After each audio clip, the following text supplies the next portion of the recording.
অম্বুবাচীৰ প্ৰস্তুতি উখল মাখল নীলাচলৰ বুকু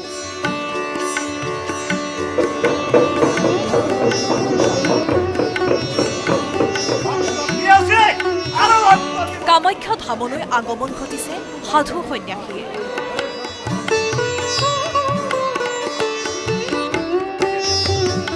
জুনত আৰম্ভ হ'ব অম্বুবাচী মেলা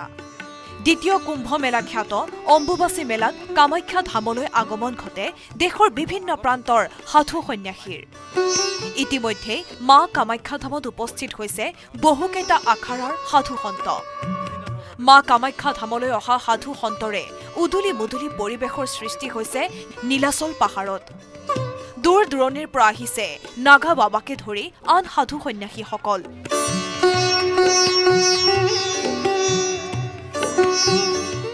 মইতো বৈদিক মতত সপ্তঋষি যজ্ঞ কৰে আৰু প্ৰতিটা মানুহে যেনেকৈ মই আশীৰ্বাদ কৰোঁ আশীৰ্বাদ কৰিব গেলিতো মোৰ একটা শক্তি লাগে সেইটো শক্তি মই মাৰ তাতে খুঁজি লওঁ আৰু মা দে মই ভিক্ষা কৰোঁ অত হে महादेवी नित्यं रक्षा सनातन है सनातन के रक्षा करने के लिए साधु गुरु वैष्णव हम लोग जो 12 महीना इधर रहते हैं और भी 1500 से भी अधिक साधु संत हम लोग का पास पहुंच गया इस बार मेरे को लगता है करीबन 50,000 से भी अधिक साधु आएगा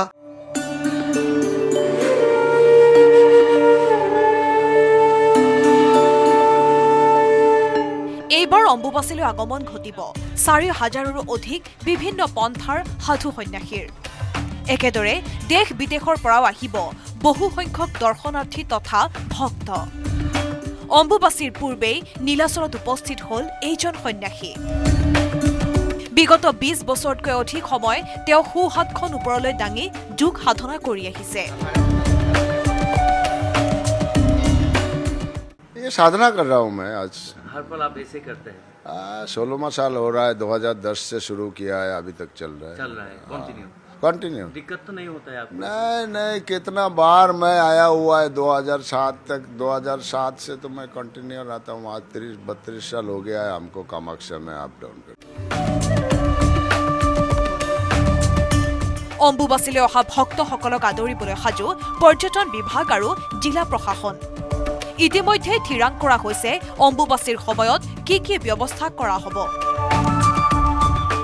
মন্দিৰৰ ওপৰলৈ অহাৰ কাৰণে মেইন ৰোড দুটা আছে এটা মেইন ৰোড হৈ গ'ল নাৰ্চাৰী যোনটো মালিগাঁও ফ্লাইঅভাৰৰ ওচৰত আছে আৰু এটা হৈ গ'ল পাণ্ডুৰ ফালৰ পৰা যিটো বংশী বাগান হৈ পেলাই আহে ডিভটিজ বা যিকোনো কেম্পৰ পৰা মানুহ আহিলে এন্ট্ৰি টু নাৰ্চাৰীৰ ছাইডৰ পৰাই হ'ব নাৰ্চাৰী ছাইডৰ পৰা এন্ট্ৰি হৈ পেলাই তেখেত ওপৰত গৈ থাকিব তাৰ পিছত ত্ৰিনাথ পইণ্ট এটা আছে তাৰ পৰা লেফ্ট গৈ পেলাই বংশী বাগান হৈ পেলাই ৱেষ্ট গেট হৈ পেলাই মন্দিৰত সোমাই ওলাই অহাৰ টাইমত চেণ্ট্ৰেল গেট যিটো মেইন গেট হৈ পেলাই ওলাই আহি আকৌ নাৰ্চাৰী পইণ্টলৈকে যাব পৰ্যটন মন্ত্ৰী অজন্তা নেওগে সদৰি কৰিলে অম্বুবাচীৰ সময়ত কেনেধৰণৰ ব্যৱস্থা গ্ৰহণ কৰা হ'ব কামাখ্যাৰ ৰেলৱে ষ্টেচন ভক্তসকলৰ বাবে এটা ডাঙৰ শিবিৰ পাণ্ডু বন্দৰ এইটো এটা ভক্তসকলৰ বাবে ডাঙৰ শিবিৰ আৰু নাহৰবাৰীত আমাৰ আৰক্ষী কৰ্মচাৰীসকলক থাকিবৰ কাৰণে আমি এটা শিবিৰ পাতিছোঁ আৰু কামাখ্যাৰ পাদদেশৰ পৰা একেবাৰে কামাখ্যা মন্দিৰলৈকে ইয়াত আমাৰ কাৰ্পেটিং কৰা হ'ব ভক্তসকলে যাতে অসুবিধা নাপায় খোজকাঢ়িবৰ কাৰণে ৰাজহুৱা ঘোষণা ব্যৱস্থা পাব্লিক এনাউন্সমেণ্ট ছিষ্টেমৰো ব্যৱস্থা কৰা হৈছে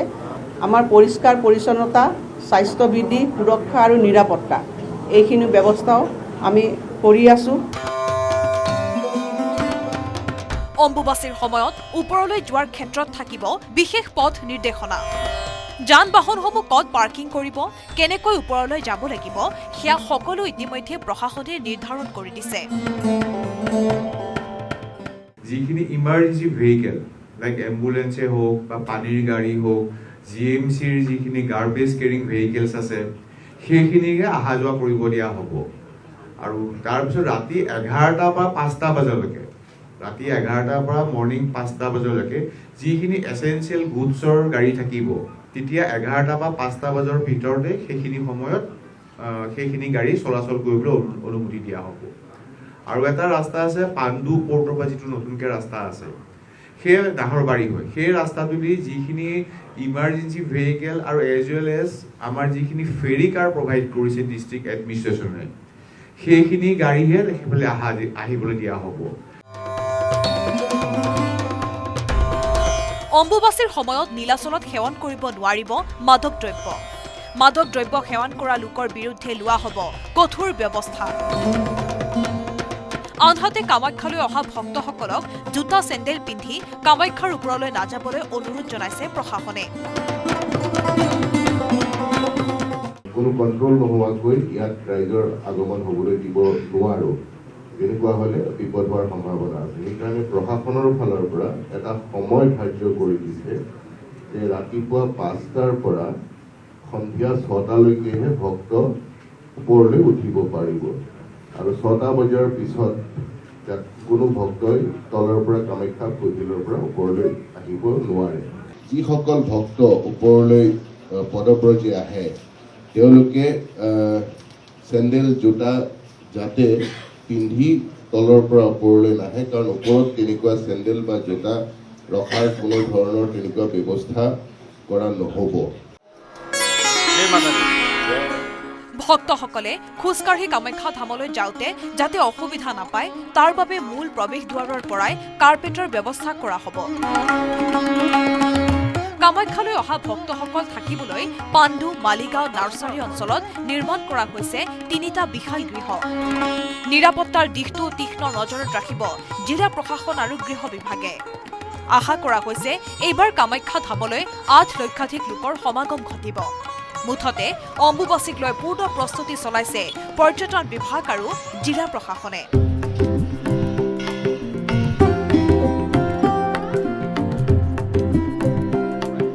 ভিডিঅ' জাৰ্নেলিষ্ট অঞ্জন ডেকাৰ সহযোগত বিষ্ণু শইকীয়াৰ report, news 18 Assam north east.